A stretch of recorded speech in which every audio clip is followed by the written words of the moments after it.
And for more analysis on what was presented by this House Oversight Committee, let's bring in Blake Berman, who is moderating tonight on NewsNation's The Hill, which starts at 5 Eastern. Blake, good to see you.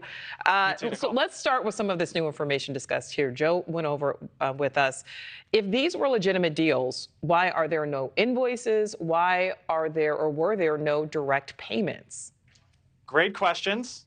Lots of questions, and that's sort of the big question going forward is what happens next, right? Where do House Republicans go from here? They've put forth what James Comer describes as evidence.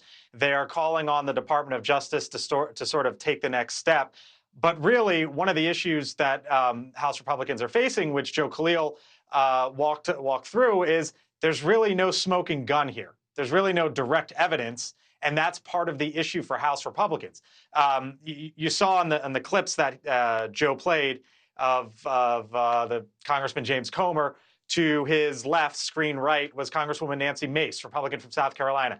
She will be on the Hill later this evening, 5 o'clock Eastern, 4 Central Time, and we will ask her that. What exactly do you want to see next? What do you think happens from here? You know, Democrats in the White House have said, look, there is no there when it comes to President Biden and his family, but what happens from here? As Joe sort of walked through as well, Nichole, I think it is worth noting, there is the larger, broader issue of the children and the family members of presidents and vice presidents. Exactly what are they allowed to do? Sort of what rules, what laws should they operate in when their parent or someone in their family is the president of the United States or the vice president of the United States? A lot of questions here, and we'll be talking to Nancy Mace about it in a couple hours. Thank you for watching. Go to newsnationnow.com to find NewsNation on your television provider. And don't forget to click the red subscribe button below to get more of NewsNation's fact-driven, unbiased coverage.